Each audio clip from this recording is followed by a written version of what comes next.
వచ్చేది by election కాదు, కాంగ్రెస్కు బై ఎలక్షన్. దమ్ముంటే రాజీనామా చేసి ఎన్నికల్లో గెలవాలి. ఫిరాయింపు ఎమ్మెల్యేలకు కేటీఆర్ సవాల్. ప్రజల కోసం కాదు, స్వలాభం కోసమే ఆ ఎమ్మెల్యేలు కాంగ్రెస్కు వెళ్ళిండ్రు.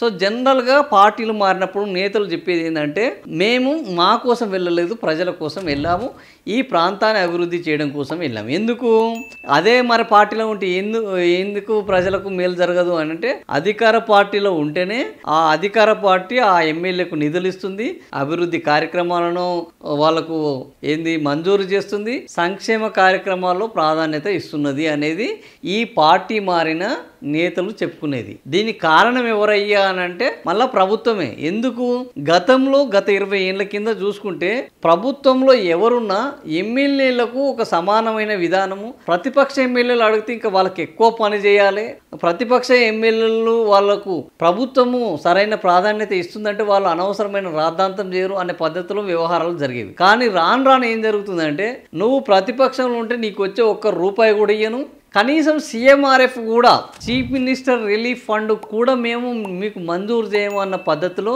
కక్షపూరితమైన ధోరణిలో ప్రభుత్వ అధికారంలో ఉన్న పార్టీల నాయకులు వ్యవహరించడం వల్ల ఈరోజు ప్రతిపక్షంలో ఉన్న ఎమ్మెల్యేలు ఈ అధికార పార్టీలోకి మారాల్సిన పరిస్థితి కూడా ఏర్పడ్డది. ఒకటి ఈ ప్రజా ప్రయోజనము.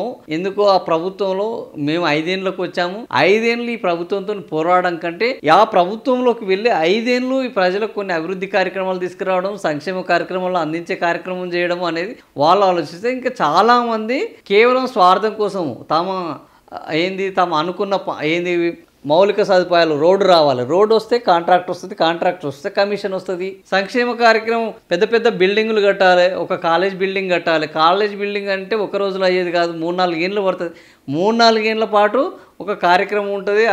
తమ తాబేదారులకు కాంట్రాక్టులు ఇప్పించుకోవచ్చు, పనులు చేయించుకోవచ్చు, కమిషన్లు పొందొచ్చు, తమ పేరు బ్రహ్మాండంగా పెట్టుకోవచ్చు. అదే అధికార పక్షంలో లేకపోతే ఆ బిల్డింగ్ శాంక్షన్ కాదు, తనకు ఆ పేరు రాదు.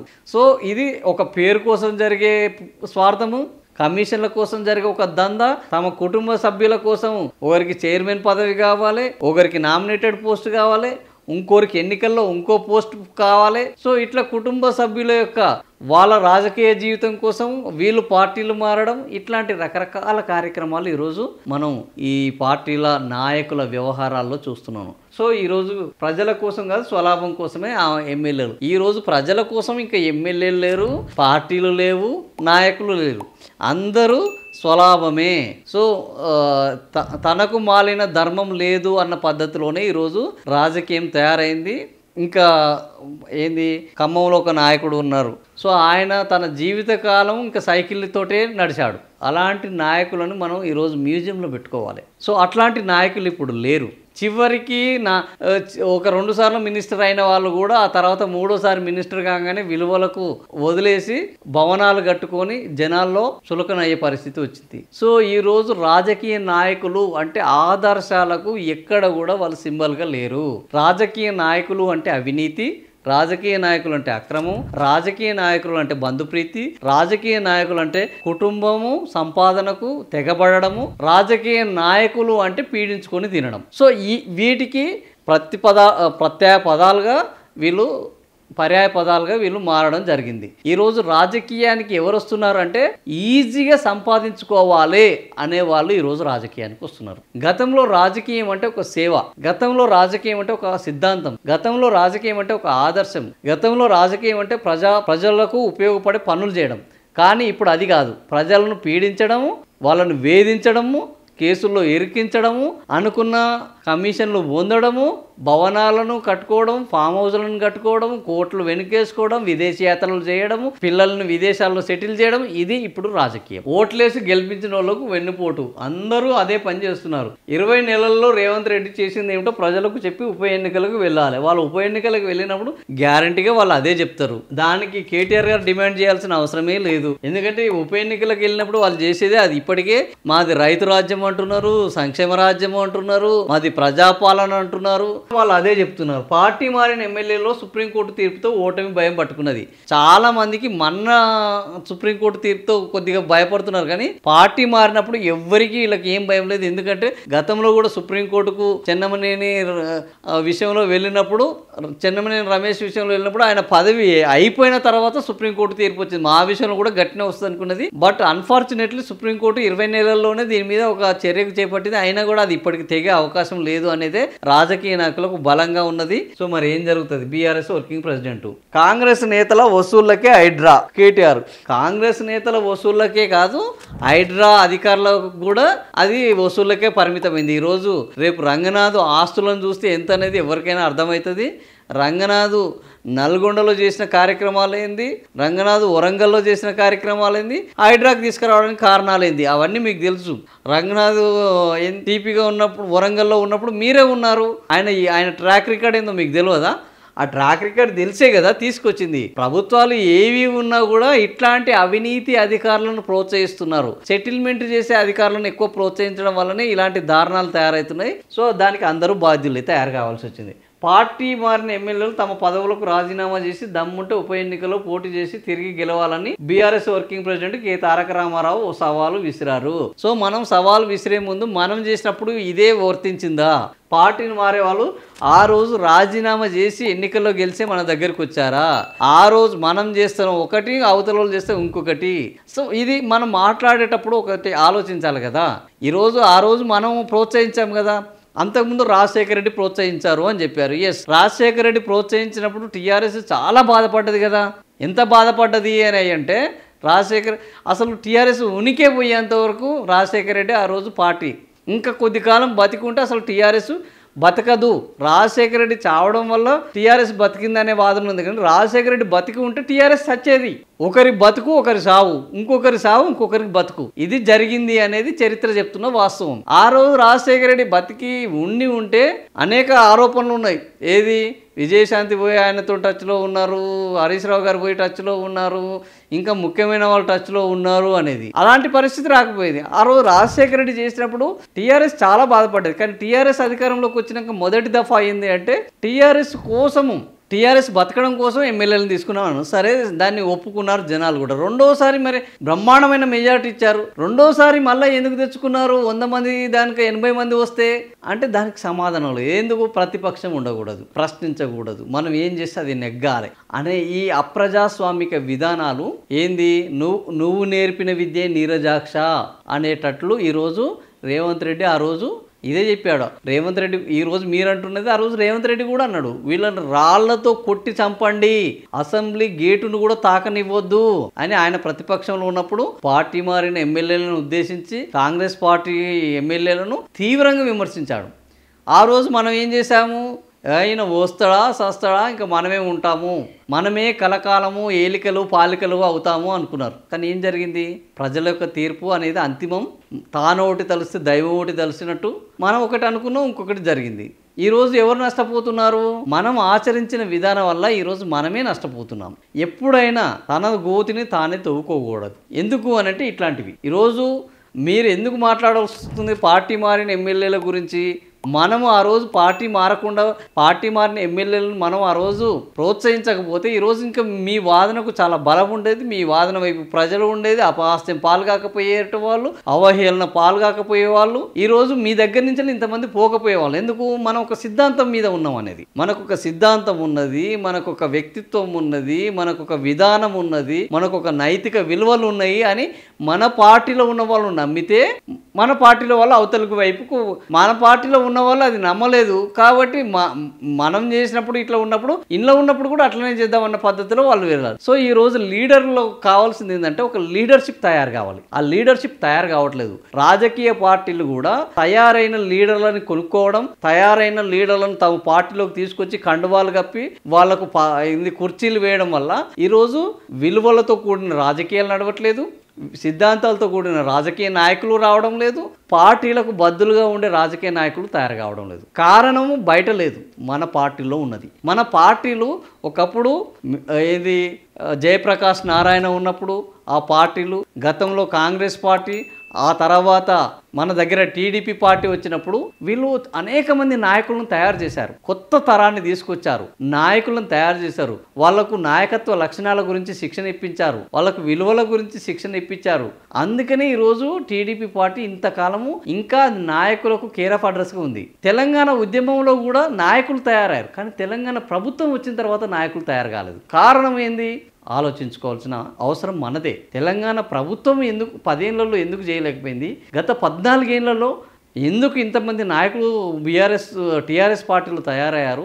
టీఆర్ఎస్ పార్టీ అధికారంకి వచ్చిన తర్వాత ఇంకా దీన్ని మరింత సుశిక్షితంగా తయారు చేయాల్సింది, మరింత నైపుణ్యంగా, మరింత పటిష్టంగా చేయాల్సింది. అసలు పార్టీ నిర్మాణాత్మక విధానాన్నే పక్కన పెట్టేసింది. అనుబంధ విభాగాలను బలోపేతం చేయడమే పక్కన పెట్టేసింది. కేవలము సభ్యత్వం పేరుతోటి మాకు లక్షల సభ్యులు ఉన్నారని చెప్పుకోవడానికి తప్ప ఆ లక్షల సభ్యులు అసలు పార్టీ కోసం పాటుపడ్డ వాళ్ళు ఎవరు అనేది వదిలేసింది. ఆ లక్షల సభ్యులు నిజమా కాదా అని నిర్ధారించుకోవడం వదిలేసింది. పార్టీకి కార్యాలయాలు కట్టుకున్నారు, కానీ ఆ కార్యాలయాలలో పార్టీ వ్యవహారాలు నడవడము, పార్టీ కార్యకర్తలకు న్యాయం జరగడము, ప్రజలకు పార్టీ కార్యాలయాల్లో వెన్నుదన్నుగా ఉండడము అనే పని చేయడాన్ని పక్కన పెట్టేశాయి. 100 కోట్ల పార్టీగా, సుసంపన్నమైన పార్టీగా, అత్యంత ఆదాయం కలిగిన పార్టీగా ఈరోజు టీఆర్ఎస్ పార్టీ రికార్డు సృష్టించింది. కానీ అత్యంత విలువలు గల నాయకులను సృష్టించడంలో కానీ, అత్యంత నిబద్ధత కలిగిన సిద్ధాంతంతో కూడిన నాయకులను తయారు చేయడంలో కానీ పార్టీ రికార్డు సాధించలేకపోయింది. కారణం మనమే. సో ఈరోజు వర్కింగ్ ప్రెసిడెంట్గా మీరున్నారు. ఇప్పటికైనా పార్టీలో సిద్ధాంతాన్ని, పార్టీ ప్రజలకు చేయాల్సిన చట్టాల పట్ల అవగాహన కల్పించడం, ప్రజలకు ఆదర్శ గ్రామాలను నిర్మించడము, ఆదర్శ భావాలను పెంపొందించడం, ఇలాంటి వాళ్ళని గుర్తించి వాళ్లకు నాయకత్వ శిక్షణ ఇప్పించి వాళ్లకు వెన్నుదన్నుగా నిలబడి వాళ్ళ నాయకులుగా చేస్తే వాళ్ళు బోరు. టీడీపీ పార్టీ ఏం చేసింది? ఆ రోజు కడియం శ్రీహరి లాంటి తనకు తను డబ్బులు లేకపోతే ఆయన గెలవడానికి పార్టీ ఫండ్ ఇచ్చి ఆయనను గెలిపించి నాయకుని చేసింది. దయాకర్ రావుని, తుమ్మల నాగేశ్వరరావుని, ఈరోజు మనం చెప్పుకుంటున్న శ్రీనివాస్ యాదవ్, కృష్ణ యాదవ్, ఒక సత్యవతి రాథోడు, వీళ్ళందరూ ఎక్కడి నుంచి వచ్చారు? వాళ్ళ యొక్క బ్యాక్గ్రౌండ్ ఏంది? వాళ్ళు అత్యంత నిరుపేద కుటుంబం నుంచి వచ్చారు. అయినా కూడా నాయకులు ఎట్లయ్యారు? ఆ రోజు టీడీపీ పార్టీ వాళ్ళకు శిక్షణ ఇప్పించింది, వాళ్ళకు కావాల్సిన ఎన్నికల ఖర్చులను ఇప్పించింది, వాళ్ళు ఓడిపోతే వాళ్ళను నిరంతరం వెన్ను తట్టింది, వాళ్ళలో ఎప్పుడు ఆత్మస్థైర్యం తగ్గకుండా వాళ్ళని ప్రోత్సహించింది. సో ఆ విధంగా వాళ్ళు ఈరోజు ఈ నాయకులుగా ఉన్నారు. మరి ఇప్పుడు చేస్తున్న పార్టీలు ఏంది?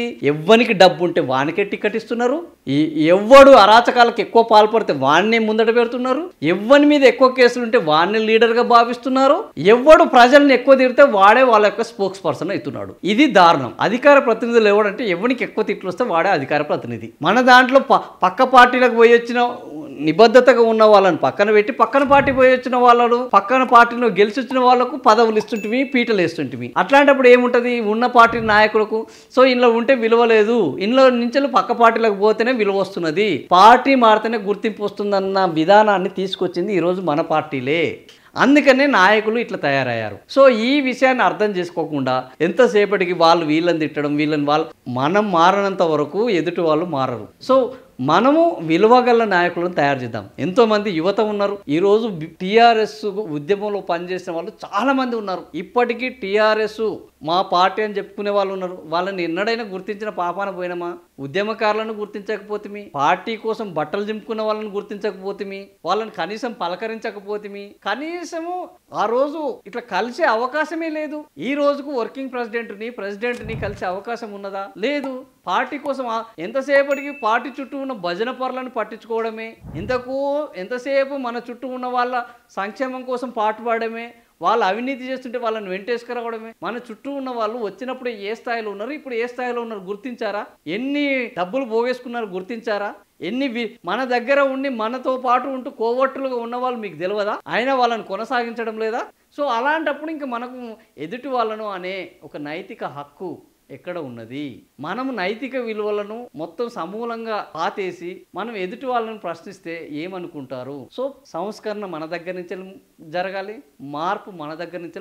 మార్పు అని ఆ రోజు రేవంత్ రెడ్డి ఒక నినాదం తీసుకొని ముందటికి వచ్చారు. కానీ ఆ మార్పు ఏం జరిగిందో మనం చూస్తున్నాం. ఆ మార్పు చాలా దారుణంగా ఉన్నది, ప్రజలు చాలా ఇబ్బంది పడేటట్టు ఉన్నది. కానీ అట్లీస్ట్ ఇప్పుడు బీఆర్ఎస్ పార్టీకి బ్రహ్మాండమైన ఒక పార్టీ నిర్మాణం చేసుకొని నైతిక విలువలు ఉన్న నాయకులను తయారు చేసుకొని మళ్ళీ ఒక 50 ఏళ్ళు ఇది కొనసాగాలి అని అంటే ఒక మంచి నాయకత్వం రావాలి. ఎప్పుడైనా నాయకత్వం నిర్మాణం జరగకుండా ఇలా అధికారంలో ఉన్నప్పుడు ఇట్లాగే చేస్తే మళ్ళీ అధికారం పోయిన తర్వాత అడ్రస్ లేకుండా పోయే అవకాశం ఉన్నాయి. చాలా పార్టీలు ఈరోజు అడ్రస్ లేకుండా పోయి కేవలం టీడీపీ మాత్రమే ఇంకా అడ్రస్ తోటి ఉన్నది అంటే ఆ రోజు ఆ పార్టీ పాటించిన విలువలు, ఆ పార్టీ తయారు చేసిన నాయకులు.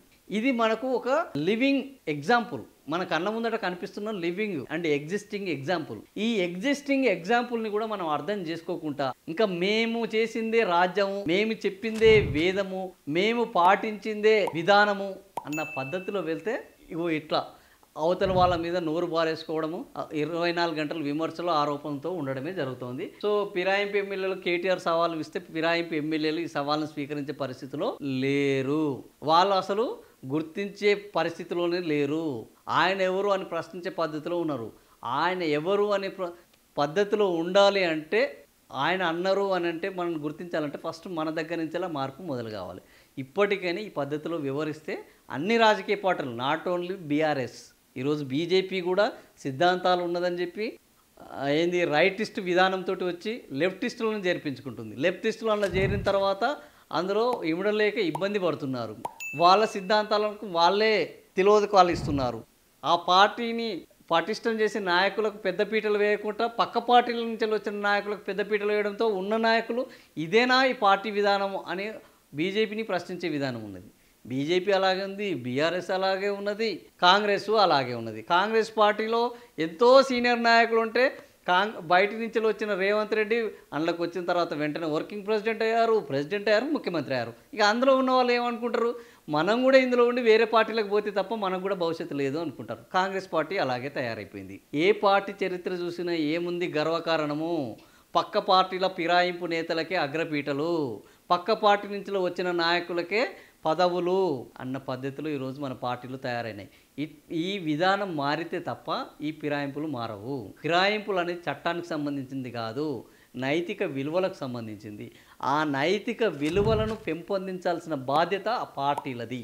పార్టీలు అంటే ప్రజలకు ఆదర్శాలను తెలిపే విధంగా ఉండాలి, ప్రజలను ఒక సరైన దిశలో చేసే విధంగా ఉండాలి, అట్లా ఉండాలి.